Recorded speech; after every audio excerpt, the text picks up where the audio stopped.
Okay, thank you, Charles Girard.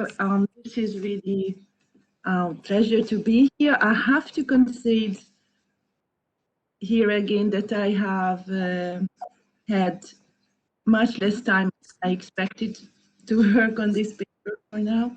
And I prepared the PowerPoint. I don't know if you usually share it, or is it okay? Maybe I share it and sometimes I just take it off, because actually I have a sense that the PowerPoint is also very, very far from perfect. No problem. Okay, so this is really very initial and very preliminary, and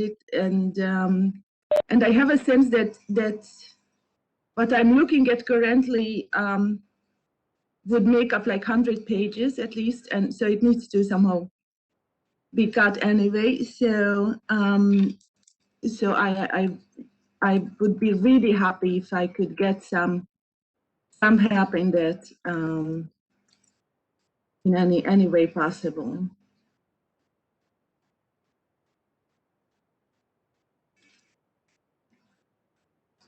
Just a second.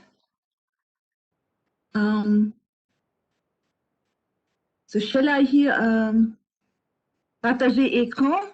It's okay? Yes. I don't use Webex so much. Yes. It's partager écran, and then you have Non, mais c'est mon écran. Okay, so if I go to the PowerPoint, then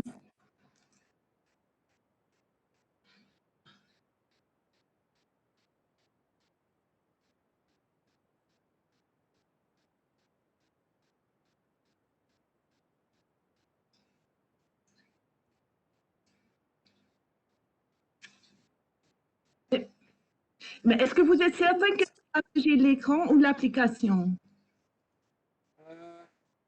Somehow it doesn't. L'application, partager l'application. Application. Ah oui, c'est ça.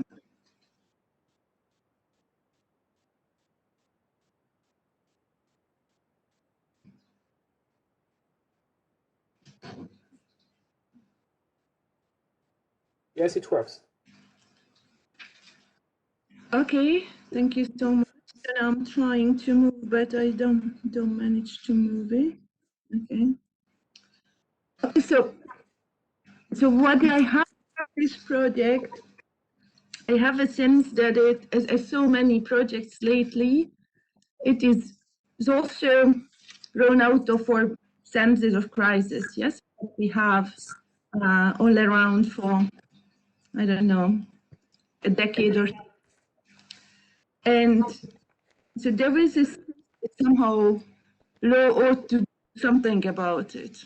Okay, and that's how I perceive this project in general, that we want to inquire how do we as legal scholars, political philosophers can help clarify the major issues which cause all this crisis.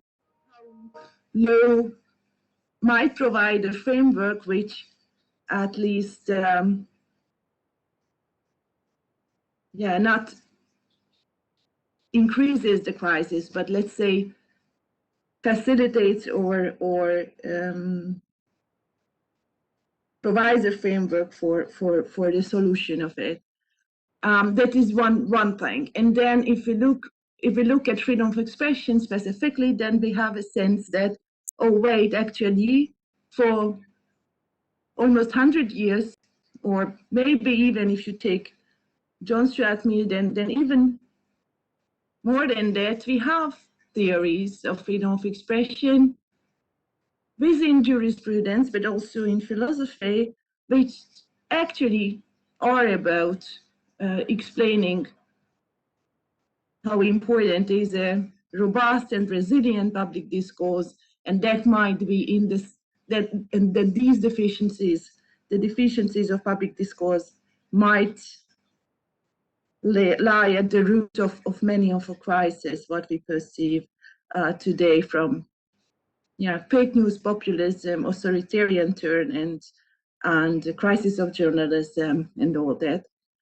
We also seem to have a sense, I think, in comparative law, especially comparative freedom of expression, yeah, that somehow the First Amendment, as interpreted by the Supreme Court, provides stronger protection than typically is the case in Europe.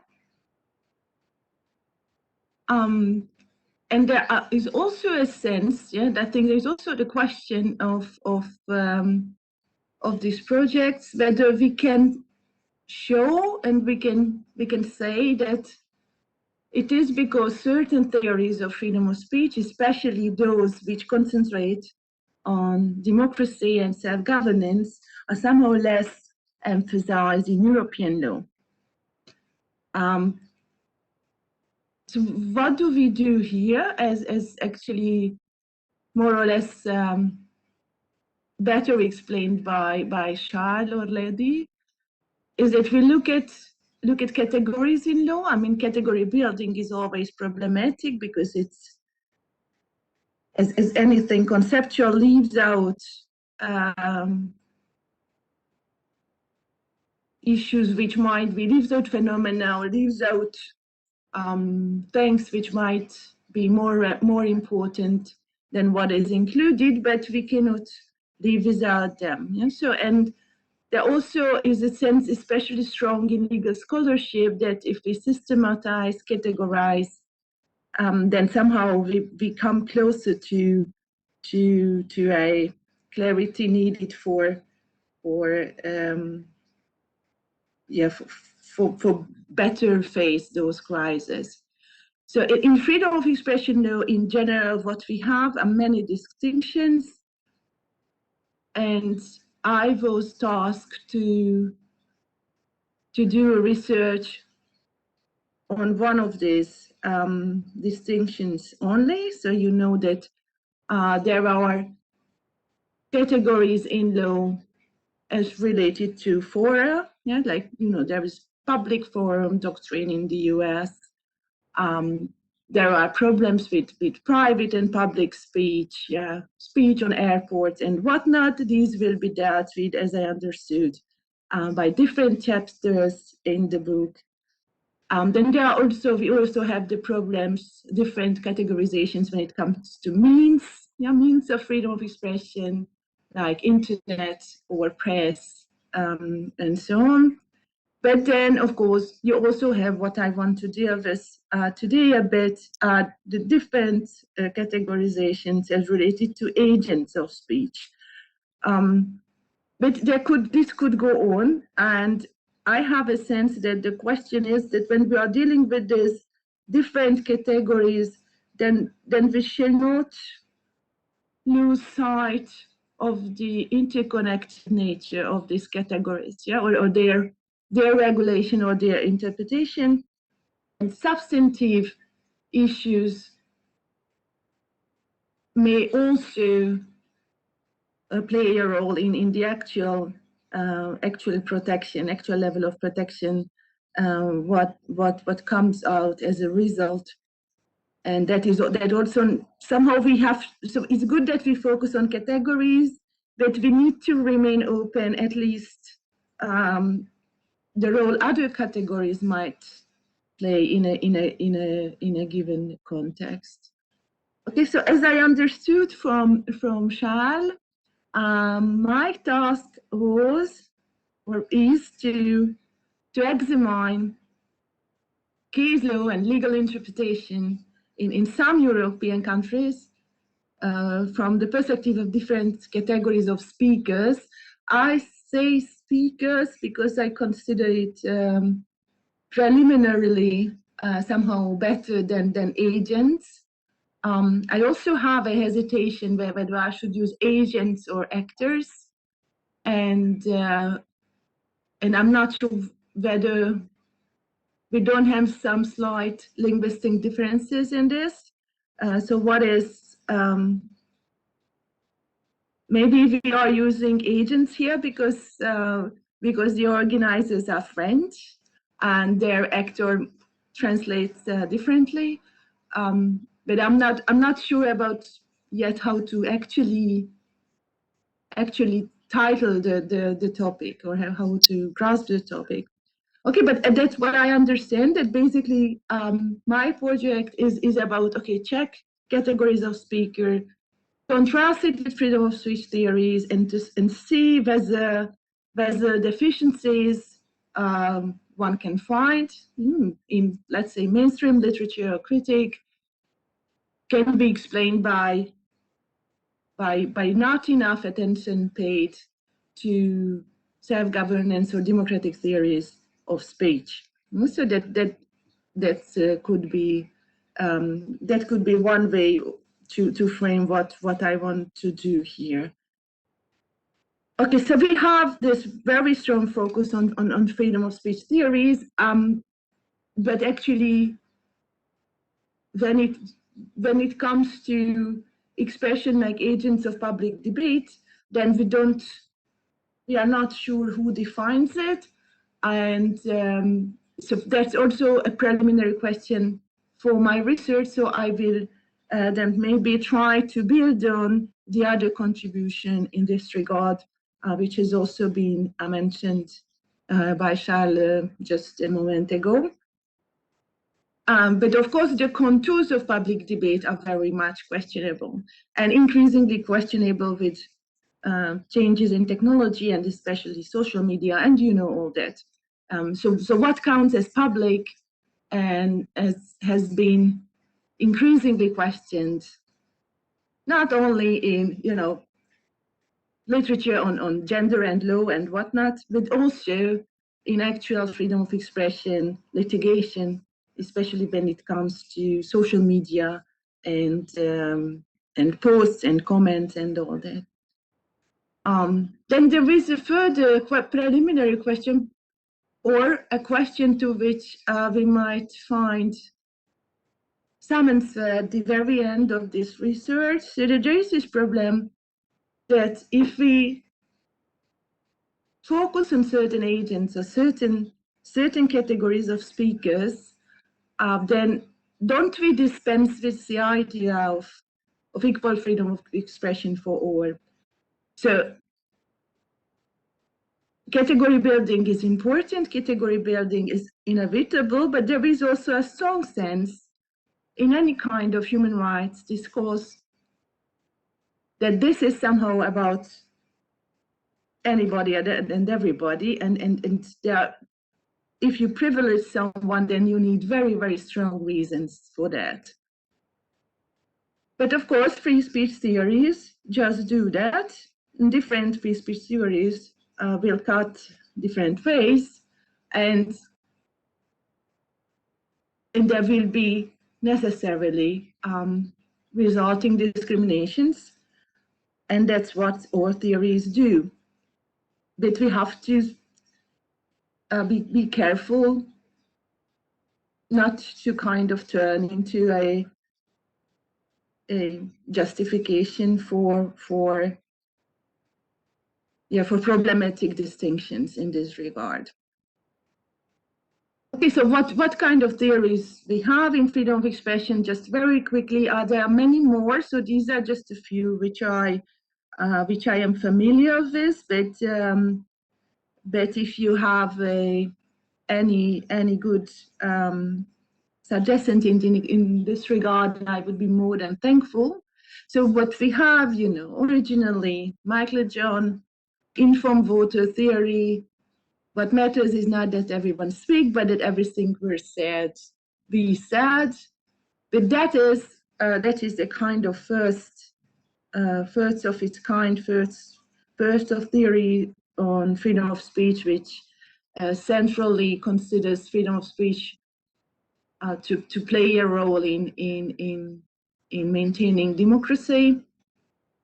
But that is, as it was often shown, that is a theory which is very, very much centered on the electoral process and considers democracy to be not much more than the ordinary days of democracy, to be not much more than preparations for the one day, the voting day, the elections day.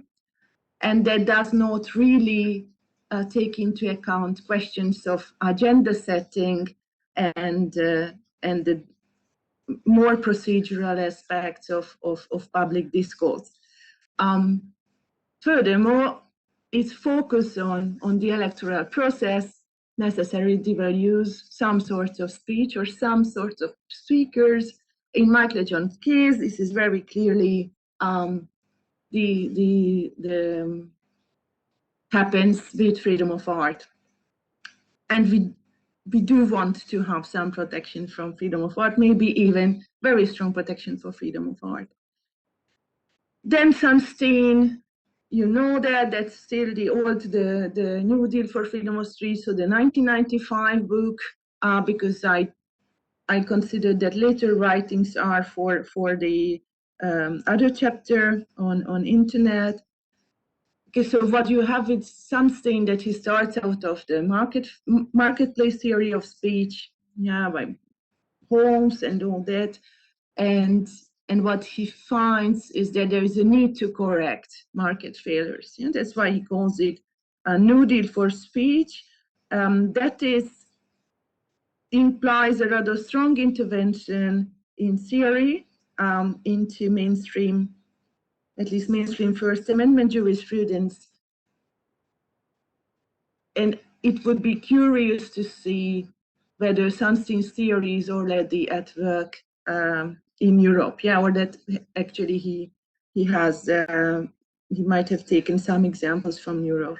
Then you have a third kind of democratic theory that these are speech theories which call themselves, which identify themselves as being part of the self-governance tradition, is that of Robert Post, who has this famous differentiation between managerial and self-governance sphere. Again, one more distinction introduced into an already very problematic discussion. So I'm not sure about that either. And then these are like kind of the more classic democracy theories.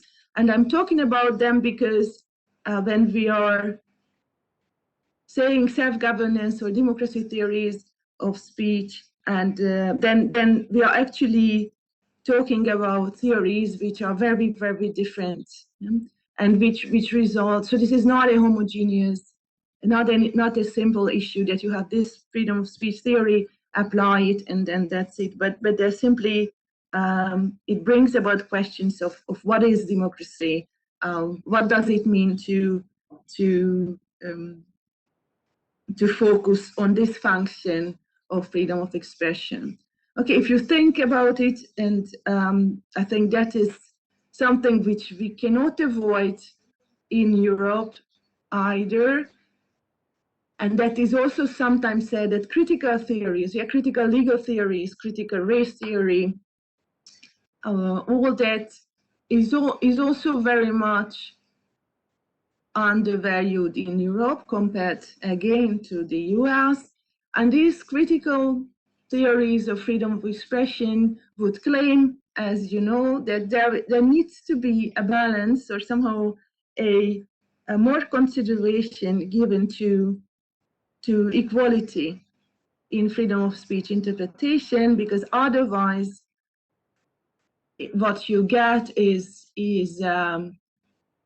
the state basically maintaining or even reinforcing structural inequalities and rubber stamping processes of silencing, which are already ongoing in society.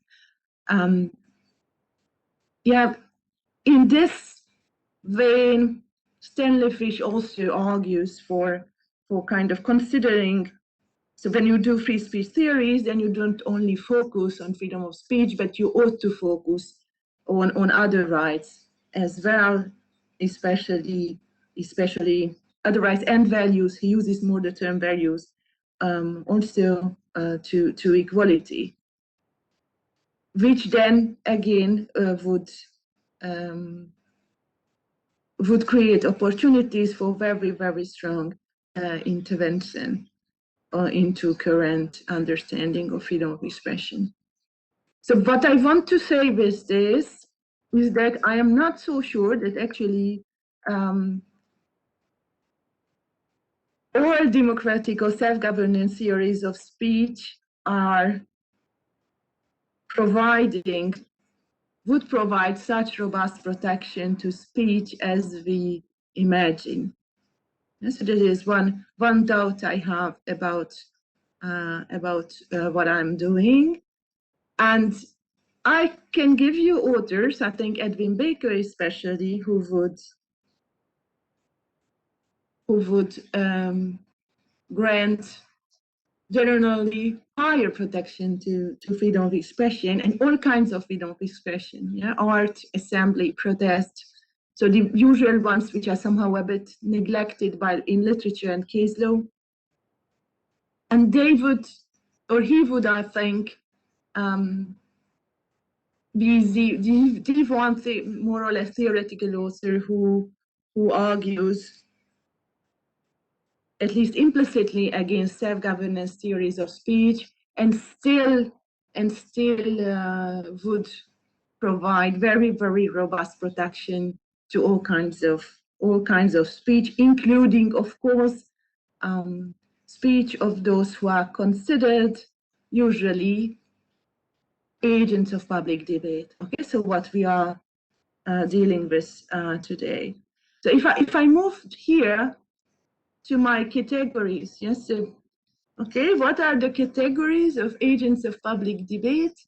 Usually we get this list. So that was also, I think, what I got in the first email by Charles. So what do you think about when you talk about agents of public debate? More or less, you focus on politicians, but that's rather from the negative side. Okay, so that's what kind of speech do they have to endure? Yeah, again, defamation and all that. Then we are already unsure about civil servants, because civil servants are bound by a duty of neutrality of public service, and their freedom of speech will be then usually much more limited. Then we have the definite, the paradigmatic agents or actors of public debate are journalists and press in general. Then lately, increasingly, there is a strong focus, especially at the international human rights level, but also in Strasbourg, on activists and NGOs. Then you have this new category of whistleblowers. There is already EU regulation, directive on that. So that will hopefully resolve itself or get some improvement by December this year. But I think there are other categories which might be not less important. So if you take a step away from this usual list, journalists, activists, politicians, then what you may want to say is whether those whom we usually do not consider actors of public debate, whether they actually are. And this is what I find interesting, to have a look at what happens with artists, what happens with scholars, and also, because that was my PhD, what happens to protesters. And finally, what is again very important to keep in mind, that these categories, at least according to my research, are able to flow into each other. So there are cases where you cannot make a difference between journalists or human rights NGO. When the Hungarian Helsinki Committee writes up a report on what happens in the transit zones, then what are they? Are they journalists or are they NGOs? Are they activists? No, they are actually lawyers. So they might even be scholars, because the argumentations they do sometimes reach that level, with what a legal scholar usually do. So that we have to be very careful about the limits of these categories, and that we are not fixing them overly rigidly. Okay, but so if you want to go to the classics, so just very quickly, what I see from my research so far, that when it comes to journalism, then you have basically two models. One is like the Belgian, Dutch, whichever, which is called open journalism, and then you have the other one, which we consider journalism as a regulated profession. Not surprisingly, that will be, for instance, Italy. And what, from the perspective of democratic theories of speech, or in general, any kind of mainstream, I think, human rights scholar would be for what we would all be for open journalism, because we believe that that's a kind of model which is most protective of freedom of expression. Why? Because it has a functional definition, so everyone can join. You all can become a journalist. You all can become a contributor to public debate. And this has been the great expectation with the rise of the internet. And Belgian courts actually then really give this definition, which sets very, very minimal conditions for someone to qualify as journalist and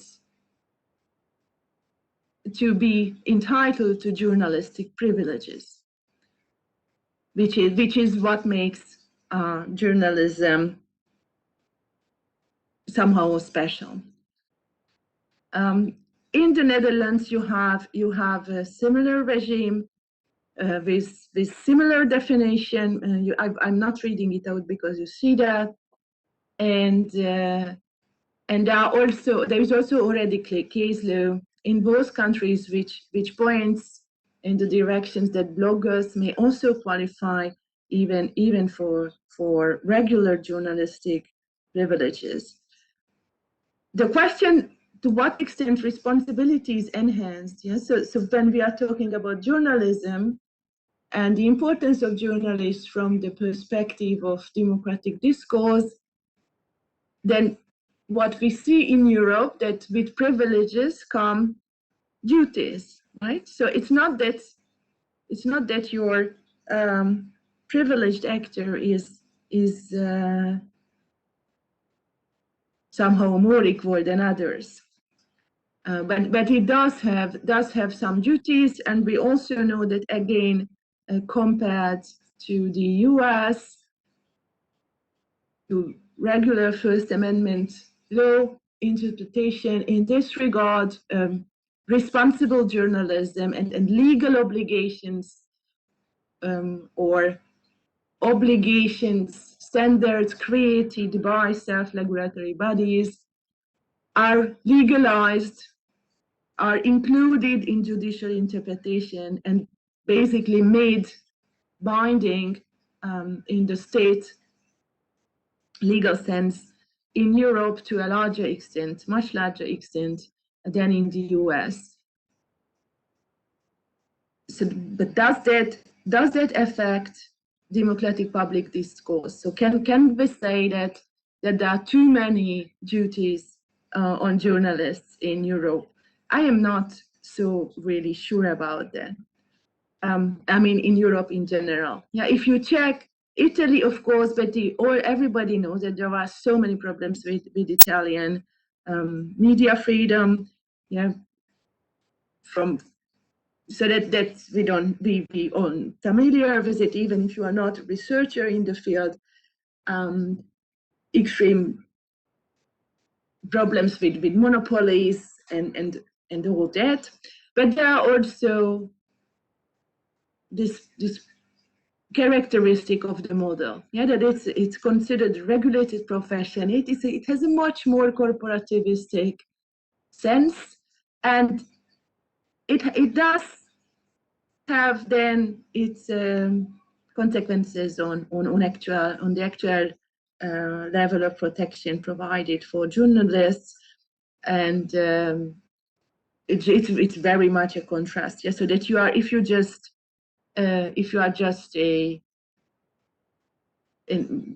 individual who is giving information and news and express opinion on it, then you will not fall under the protection of freedom of press, but only general freedom of expression. And you don't have really journalistic privileges unless you are paid. But if you are a professional journalist, then you also have a lot of burden on you. And there is a duty to register, and if you don't register with the Association of Journalists, then you may be criminally liable for that. So there is a rather strong state control over you. But on the other hand, Italian state has decided also, in order to somehow balance out monopolization on the market, to provide funds, state funds for professional journalists only. Yeah, and they then have to select somehow who qualifies and who does not. Again, I can imagine that there are many democratic theories of freedom of speech. This will be, I think, obviously cast some stain, who would actually agree to this idea. And there are increasingly writings about how to finance. That the biggest problem of democratic discourse is the financing of independent, high quality journalism. And there are initiatives on that. So it may be that it's not so much for the courts to decide on this. So it may not so much depend on interpretation as it stands today, but simply a drastic underfinancement with the transformation of the press market, with the distortions caused by advertisement, and with simply that Facebook advertises you much cheaper than any possible imaginable quality newspaper. Okay, so if you check just very quickly, I'm not going over each privileges, but only source protection, again, because that is interesting from the perspective of democratic theories of speech, and there is strong contrast to the US. So we do criticize, yes, some European countries, like even the Netherlands, for having insufficient protection of journalistic sources, but it is not so well known. That this in the US you don't even have the notion of source protection in this sense.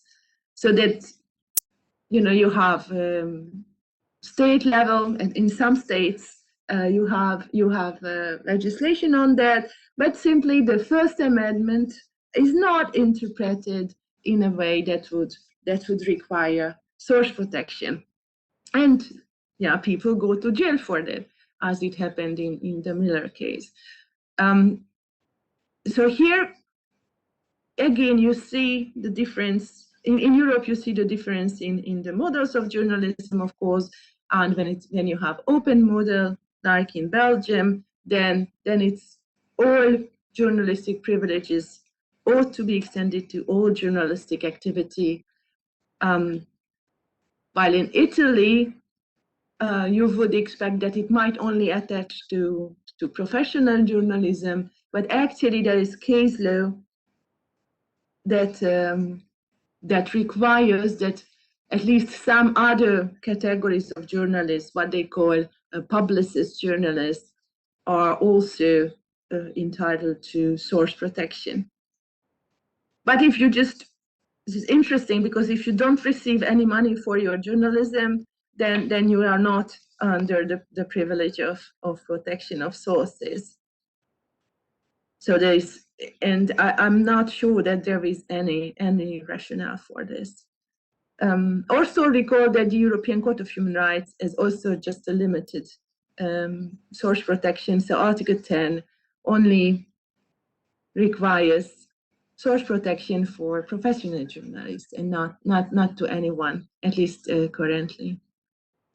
Okay, then you have, if you check, social media users, then there again, what I could have seen is there's really a variety, especially there is controversy as to whether social media posts are private or public speech. Belgian law tends to be very liberal from our perspective, and it's very interesting because the more private the speech is considered, the freer it is. So we have this structural problem of defamation law, which cuts across democratic theories of speech and which basically then incentivizes those who are those who are kind of champions of freedom of speech to try to demonstrate that some speech is private and not public. So these are some, I think, inevitable contradictions when it comes to the actual life of the law. Unsurprisingly, what you have is that in Italy, the Supreme Court is very, very strict. So and I think it depends really on the general model and their general approach to freedom of expression, journalism in general. So they really said that if something can be identified by SVS 2%, then it already counts as public for the purposes of defamation law. While the Netherlands tries to, or Dutch courts try to be really flexible in their approach, but they also would consider like 20-25% the threshold for the publicness for the purposes of defamation law. At least that's what I have found. Then if we move to activists and NGOs, what we see, okay, I know that at the ECHR there is this emerging category, and they are considered analogous to journalism, but at least as I managed to have checked, but if you have suggestions in this regard, then I would also be very thankful for that. The category as such has not really emerged in national jurisdictions, and when you have cases, then it's more conceptualized under freedom of assembly or association. And then I am not sure that from the perspective of the research, how I ought to include them, but so is it our purpose to create a new category of public actors and kind of introduce it into freedom of expression scholarship so that courts can rely on it, or isn't it? Doesn't the approach of the ECHR makes actually sense that you ought to consider them really analogous to journalism and provide a similar protection? Okay, then that is the slide I could talk 5 hours about, but I will spare you it from it.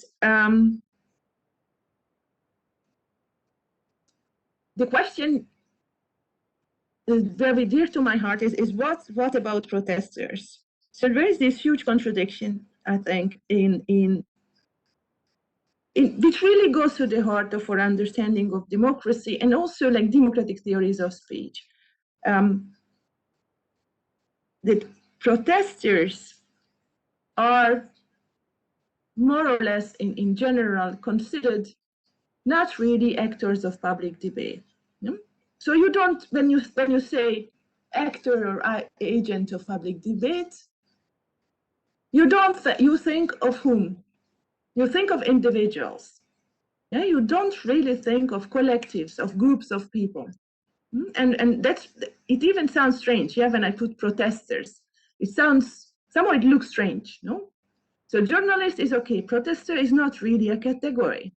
What you have is freedom of assembly, where you have a kind of, a lot of people, yeah, a mass of people.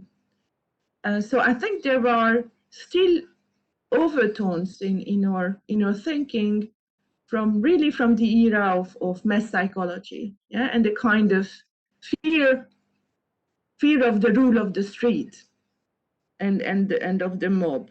And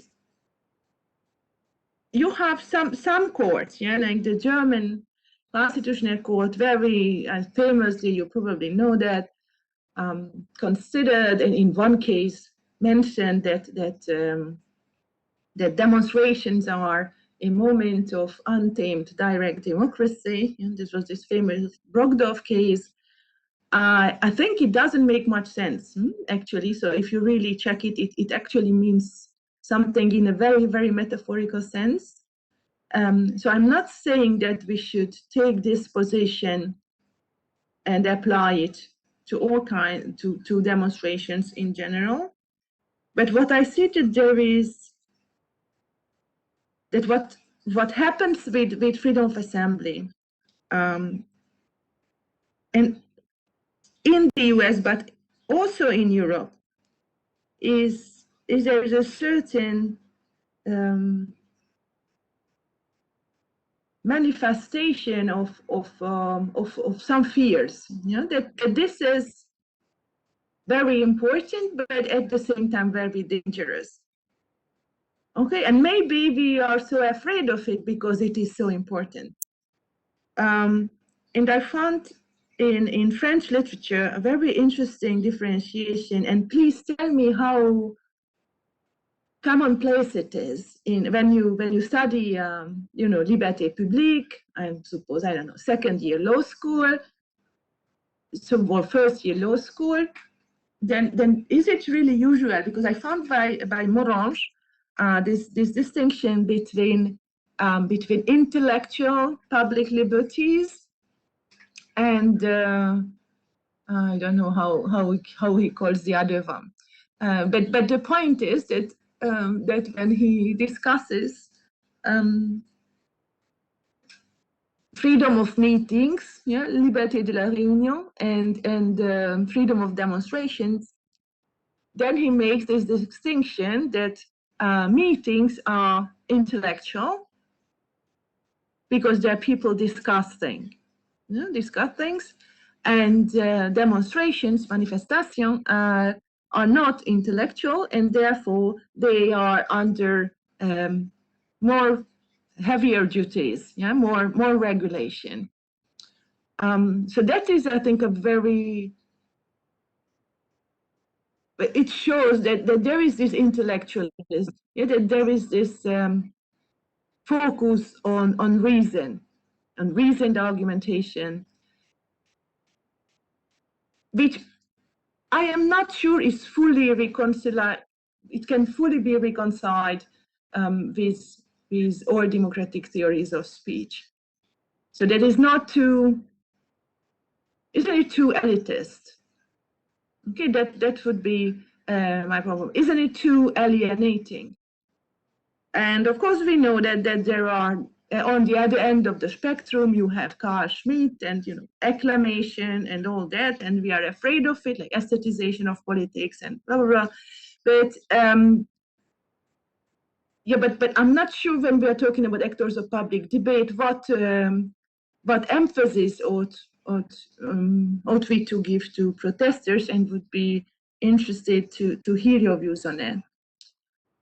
Then I checked a bit, but have not arrived at any conclusive view on that. I checked a bit what happens to artists. Yeah, if anything, then artists and scholars are, I think, at the other end of an emerging spectrum. Yeah, where you have the mob on the one end, and you have the artist or even the scholar working in their room alone in total loneliness and freedom, and bringing about some great work of humanity. But I found in my research sometimes that there is an interesting intermingling, also visible in law, between these two ends of the spectrum, between protesters, the mob, so to speak, and art. This still needs further research, but it's very problem. It's very interesting. Yeah, we know that again, artist is a category which is even more difficult to define than let's say journalists. Yeah, it's also because artists make fun of lawyers. Yeah, and they will try to always evade definitions given by lawyers or by social forces. But we also know at the same time that there is some art and which is emphatically and very, very so centrally political art. So they would be surely, I think, considered important actors in public debate. But what we have for today is really a lack of resources here. Yeah, so simply art is so under research, is even worse than freedom of assembly, than protesters in comparative law. And I have actually been thinking, why is freedom of art so under research? Is it because there's no need for it? They don't make much impact. Yeah, they don't make any difference. So you don't. There is no need. Yeah, nobody persecutes them. Nobody litigates so much against them. It's all fine. They just do what they do. I think both of these are very counterintuitive. Yeah, they might be correct, but both of these are very counterintuitive because there's so much radical and controversial art going on. So can we say that there is then sufficient protection provided to freedom of art in human rights law? And yeah, when we say freedom of art in any European circle of human rights lawyer, and what are the two cases which come to your mind?